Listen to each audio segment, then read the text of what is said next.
Hello बच्चों, so let's start solving this question and question says following two reactions can occur at an cathode in the electrolysis of aqueous sodium chloride. Right.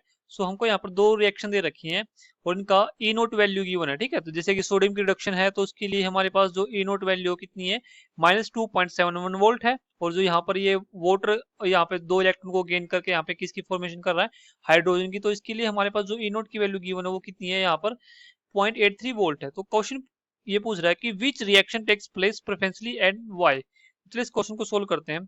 सो इस question के अंदर हमारा जो की concept रहेगा, जो इस क्वेश्चन के अंदर हमारा जो की कॉन्सेप्ट रहेगा वो रहेगा हमारा इलेक्ट्रोकेमिकल सीरीज। ठीक है, इलेक्ट्रोकेमिकल सीरीज।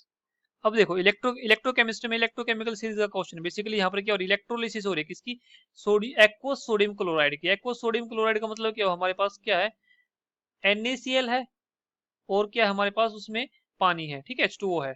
तो यहाँ पर हमारे पास क्या है कि देखो यहाँ पर ई नोट की वैल्यू गिवन है। तो ई नोट की हमारे पास क्या है कि जो सोडियम है, जब सोडियम इलेक्ट्रॉन को गेन कर रहा है तो यहाँ पर ये किस में कन्वर्ट हो रहा है, सोडियम सोलिड में कन्वर्ट हो रहा है। ठीक है, तो इसकी जो ई नोट की वैल्यू गिवन है वो वैल्यू -2.71 वोल्ट। इसका मतलब ये हुआ कि जो इसकी जो रिडक्शन हो रही है, ये रिडक्शन ये गेन कर रहा है, तो इसकी रिडक्शन की वैल्यू काफी ज्यादा कम है। अब ऑन द अदर हैंड में अगर मैं देखूं यहाँ पर जो 2H2O, जब ये जो लिक्विड है ये जब दो इलेक्ट्रॉन को गेन कर रहा है तो यहाँ पर हमारे किसकी फॉर्मेशन हो रही है, हाइड्रोजन गैस की फॉर्मेशन हो रही है। ठीक है, और यहाँ से हमारे पास 2OH नेगेटिव आ रहा है। इसकी जो ई नोट की वैल्यू है, ई नोट की वैल्यू वो कितनी आ रही है हमारी, वो आ रही है -0.83 वोल्ट। ठीक है, तो ई नोट यानी ये क्या होता है, ये हमारी रिडक्शन पोटेंशियल वैल्यू होती है कि क्या होती है, हमारी रिडक्शन पोटेंशियल वैल्यू होती है। तो इसकी जितनी ज्यादा वैल्यू होती है हमारा उस स्पेसिस का जो रिडक्शन होता है उतनी आसानी से हो सकता है। ठीक है, अब देखो यहाँ पर हमारे पास किसकी वैल्यू ज्यादा है, तो ये वैल्यू ज्यादा है ना, -0.83। तो मैं बोल सकता हूँ कि higher will be the value of, higher will be the value of E naught. E naught की वैल्यू जितनी ज्यादा हायर होगी, easier will be the reduction. ठीक है, easier will be the reduction। उसका रिडक्शन क्या होगा, आसानी से होगा। और रिडक्शन आसानी से होगा और हमको पता है कि वो जो रिडक्शन होती है किस पे होती है, कैथोड पे होती है। इसका मतलब ये हुआ कि यहाँ पर हमारे पास क्या होगा, कैथोड पे वो रिएक्शन होगी।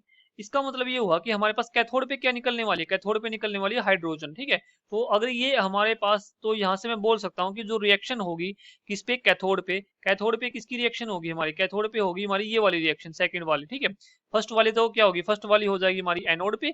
ठीक है, सेकंड वाली हो जाएगी कैथोड पे, क्योंकि इसका जो रिडक्शन पोटेंशियल की वैल्यू है वो क्या है, ज्यादा। तो यहां से मैं लिख सकता हूँ E naught of cathode is greater than E naught of anode.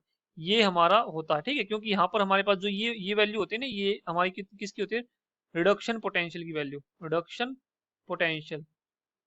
ठीक है, तो ये यहाँ से मैं बोल सकता हूँ कि जो हमारे पास जो रिएक्शन होगी वो कौन सी होगी, सेकंड वाली होगी, किस पे, कैथोड पे होगी। ठीक है, क्यों क्यों होगी, क्योंकि इसका जो रिडक्शन पोटेंशियल की वैल्यू है वो क्या है, ज्यादा है। So I hope you understood very well. Thank you, best of luck.